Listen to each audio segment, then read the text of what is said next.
fuel injector cleaning on this 2004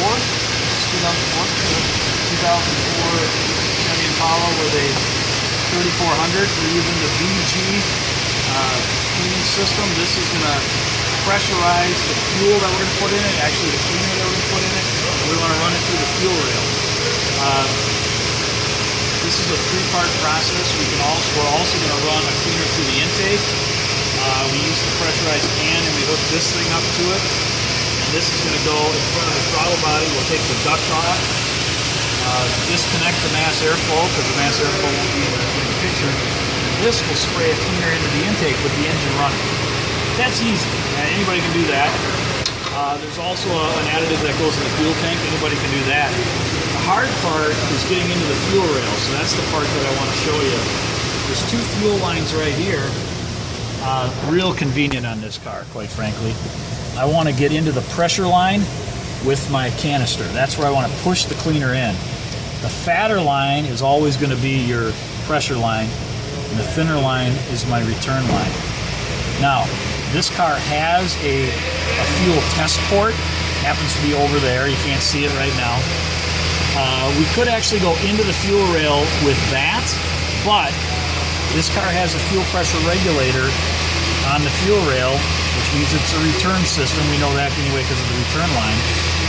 If our pressure gets a little bit too high in the can, it'll push our cleaner back to the tank. We don't want that. We want to run concentrated cleaner through the system, so we'd rather go in here so we can block the return line off. Now, I didn't say it yet, but obviously we have to kill the car's fuel pump.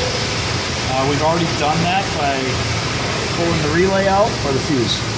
We pulled the relay out over there in the box, killed the fuel pump, attempted to start the car. The car starts and dies, so we ran the system out of fuel. Now, you're still going to have some fuel in the line, so I'll probably make a little bit of a mess. But that's okay. I'm going to start disconnecting the lines. Crisanto, can you get a wrench and get that? Somebody tighten that with a wrench. Okay, now these fuel lines have safety clips on them.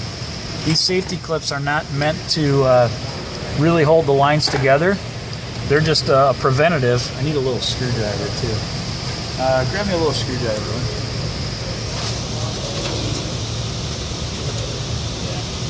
Just going to pop these things off. These are just to guarantee that these lines don't accidentally come apart. So we're taking those off, but during this time I'm not going to get any fuel coming out. I've really not disconnected the lines at all yet. Now, some people will call these things quick disconnect lines. That's a bunch of crap. They're quick connect lines. These are designed this way so they're easy to hook together on the fuel, on the assembly line. That's what they're for. For technicians, they're a little bit of a pain to get apart sometimes. I pulled out a couple of tools here to disconnect those things. I gotta figure out where I set them. Hit the pause on there. Alright, basically what we've got inside here is some little fingers that are gonna grab onto a shoulder on this line. So in here there's some little fingers, and here on this line there's a shoulder. Those little fingers grab onto that shoulder and they're spring loaded. So this thing cannot come off until you flip the fingers back, then you can pull it off. What actually seals this line to make sure it doesn't leak is an O-ring. The clip just makes sure it can't come off. So if the fingers weren't even there, as long as I held it on with the O-ring, it wouldn't leak.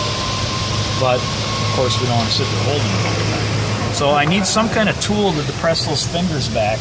And here's a kit with a whole bunch of various tools for this purpose. I generally like using, for this style line, this type or this type. So there's two different sizes of these little gray ones. Get that off of there, okay? Take it off? Just take it off. Yeah. Okay, so I'm going to put this thing around the line. I'm going to push it in here. You may want to back off a little bit with the camera because this may spray. More than I thought it was going to. That's why we wear safety glasses in the drivability shop. Didn't get any on the phone, did you? No. All right. Okay, we got that line off. Now we thought we relieved the pressure, right? Unfortunately, we probably waited too long before we took the lines off, and in the fuel rail under here, the heat from the engine built up vapor pressure. So it's okay. We were ready for it. Now we'll get the return line off, and there's not going to be any pressure now. So I will smell like gasoline for the rest of the day. That's pretty much guaranteed, because gasoline smell never seems to want to go away. Now we don't have to worry about these because we disabled the fuel pump, so those things can just sit out of the way. We need some adapters, which I have here. Okay. And this adapter, I want to make sure I got the right size, just clicks on. That is going to just plug off. All I've got, these are actually valves in here, so this thing's not going to leak. That's just plugging off the return. This one is going to give us a way to get our cleaner. We're going to hook up to this Schrader valve. That gets our cleaner into the fuel rail. Who's that? I'm going to grab some. All right, why don't you hit the pause on it. Okay, we are dumping our fuel injector cleaner into this canister. Yeah, wipe it off your hand for a moment. Really don't want to get this stuff on the customer's car. That's why we got the fender covers on here, which are a good idea to use anyway. Okay, so let's take that. Seal this thing up. Now, very important, make sure this is closed. Make sure that's closed, of course. Make sure this thing's closed. When I go to put air pressure on this thing, if that's not closed, it'll blow that fuel injector cleaner all over your face. Also, make sure this thing's closed. That valve is going to allow our chemical to be pressurized and go into here. Pause it for a second. Okay, so now I've got this hose hooked up into my fuel inlet line, with an adapter, and now I want to take air pressure, so we're going to need an air hose. Want to grab an air hose for me? Air hose?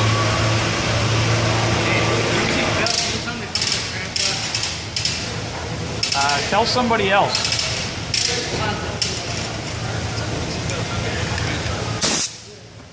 Okay, so I put the air pressure to it. Now I'm going to dial up my pressure here using this regulator up to system pressure. System pressure on this car is about 40 psi. If I didn't know that, I'd look it up.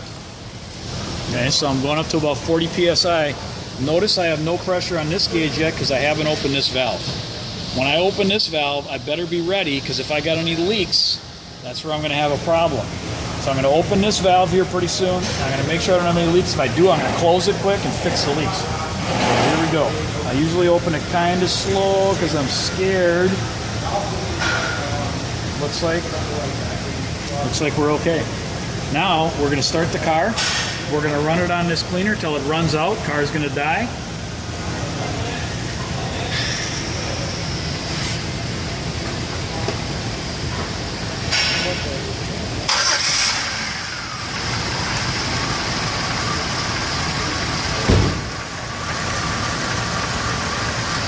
It's best to run it at idle, because if you run it at idle, the fuel injector cleaner has more time to kind of soak on the injectors. If you run it higher RPM, it's going to go through there faster. It won't have as much soak time. So just let it idle, walk away, go work on another car, you know, get ready for the next step that we're going to do. I guess you could, but the next step for us is going to be disconnect the math, take the duct off, and then we're going to hook our cleaner up to... We're then going to hook our cleaner, this same fitting, up to here. This is like a little mini injector that continuously sprays. I'm going to spray that at the throttle plate. That'll clean the whole intake and the throttle plate. When we do that, we're going to have our pressure on the can at 90 psi. And we're going to use that other chemical, the one that's for intake. All right.